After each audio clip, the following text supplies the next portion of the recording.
P T I کے جو لوگ ہیں، جو قوم یوتھ ہے، اس کی بات تو کی جاتی ہے، وہ بڑا کھل کے اپوز کرتے ہیں پاکستان کی ہر چیز کو، اور اس وقت تو ایسا ہے کہ ہر اچھی خبر ان کے لیے ایک قہر بن کے ٹوٹتی ہے پاکستان کے حوالے سے. لیکن سر ایک اور بھی ہے مسئلہ کہ یہاں پہ جو مذہبی لوگ ہیں ہمارے، ان میں بھی ایک بڑی اکثریت وہ ہے جو پاکستان کے وجود پہ ابھی تک سوالات اٹھاتے ہیں. اصل میں یہ بالکل آپ نے صحیح پوائنٹ آؤٹ کیا. دیکھیں، اچھا ان کی ایک بڑی تعداد، یہ جو آپ کہتے ہیں نا، وہ پی ٹی آئی میں بھی ہے. نہیں، اس کے علاوہ بھی میں کہہ رہا ہوں کہ جو اس کے علاوہ دیکھیں دو باہر تین بھی قسم ہیں. دیکھیں اس میں کیا ہے. اس میں یہ ہے کہ یہ جو 9/11 کے بعد پرویز مشرف نے پالیسی بنائی تھی، یہ پہلے تو دودھ پلاتے رہے نا، یہ ان مذہبی لوگوں کو دودھ پلاتے رہے. تو جب وہ پالیسی بنائی نا تو وہ سارے مخالف ہو گئے، جو حمایتی تھے وہ مخالف ہو گئے. مخالف ہو کے تو اینٹی اسٹیٹ ہو گئے. وہ کوئی مطلب ایک حکومت سے اختلاف ہوتا ہے وہ بات نہیں ہے، وہ ریاست ہی کو، اچھا انہیں فرق بھی نہیں معلوم. ویسے بھی ہمارے عام مذہبی طبقے کو یہ فرق تو معلوم ہی نہیں ہے، ریاست کا اور حکومت کا فرق ہی نہیں معلوم ہے. وہ اگر حکمران سے ناراض ہیں تو ملک ہی سے خفا ہیں، ٹھیک ہے نا، رہے ہی نہ، ملک ہی نہ رہے. تو وہ پھر وہ طاغوت والے الفاظ بھی آ گئے ان کی زبانوں پہ، اور یہ وہ سارا کر کے وہ تکفیر والی سوچ بھی بیچ میں آ گئی. تو یہ سارا طبقہ یعنی جا کے یوں سمجھیے غیر اعلانیہ یا غیر شعوری طور پہ جا کے تو جو ایول فورسز ہیں ان کی گود میں بیٹھ کے. اس کا مطلب نہیں، ابھی تو آ چکا ہے نا القاعدہ، وہ ایبسٹینس فائل میں آ چکا نا، ٹھیک ہے، داعش آ چکا، IS جو بھی ہے اس کا بھی آ چکا ہوا ہے. ٹھیک ہے، میں تو پہلے آپ سے کہتا تھا کہ یہ دیکھیں، یہ نہیں پتہ بھی نہیں ہوتا. میں یہ نہیں کہتا کہ اسامہ ایجنٹ تھا، میں یہ نہیں کہتا، پتہ نہیں ہوتا. آپ کو اپنے ہی دھکے میں جب آپ کو وہ نہیں ہوتا نا شعور، تو آپ دوسروں کے ہاتھوں میں کھل جاتے ہیں. آپ کو غصہ آیا ہوا ہے، آپ کو اگلے نے پستول پکڑا دیا.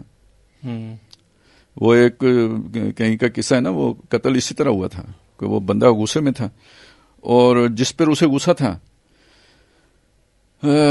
جو دوسرا بڑا چودھری تھا نا، اس پر اسے پرانا کتا تھا. انہوں نے کہا بھائی کیا مسئلہ ہے؟ اس نے کہا یہ مسئلہ ہے. اس نے کہا اس کا کیا حال ہے؟ انہوں نے کہا میں دل کرتا ہے اسے قتل کر دوں. اس نے کہا بتانا نہیں، یہ لو بندوق اور یہ لو کارتوس. ہاں بالکل، یہ معاملہ جو ہے نا، تو اب اسلحہ کون دے رہا ہے، کون چھوڑ کے جا رہا ہے، اس کو سمجھو نا.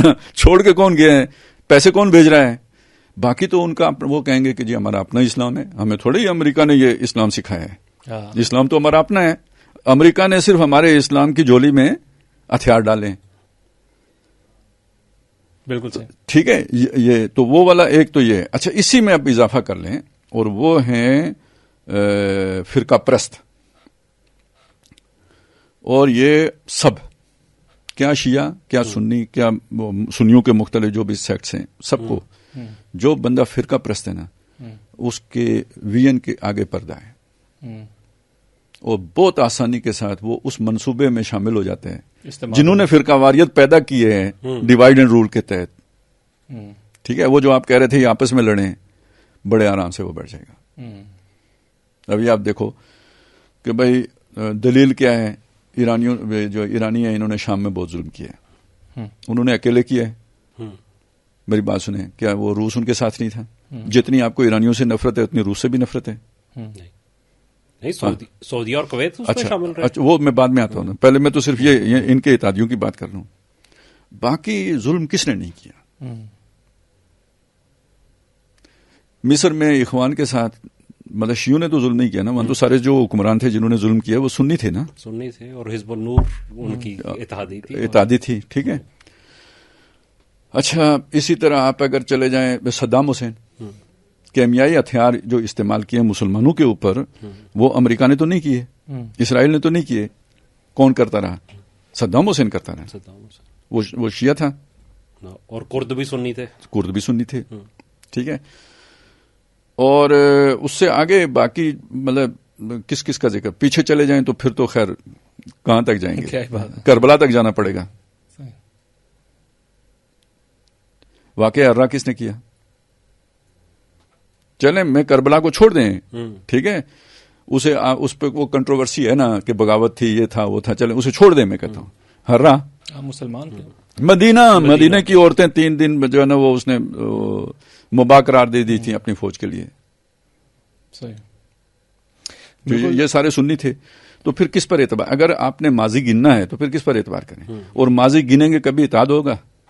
تو اس کا مطلب آپ اس وقت کو پہچان ہی نہیں پا رہے کہ کفر آپ کے اوپر جو حملہ آور ہوا ہے اس نے ایک ایک کر کے یہ ساری مرغیاں ذبح کرنی ہیں، اور آپ اپنے فرق مسلک کی چھتری سے تو یہ صرف سنیوں کے لیے نہیں ہے نا، شیعہ کون سے کم ہے؟ میری بات سنیں، یہ جو ہوا وہ خامنائی صاحب جو ان کی جو ہو گئی اساسینیشن ہو گئی یا شہادت ہو گئی، جو بھی ایک ہی بات ہے.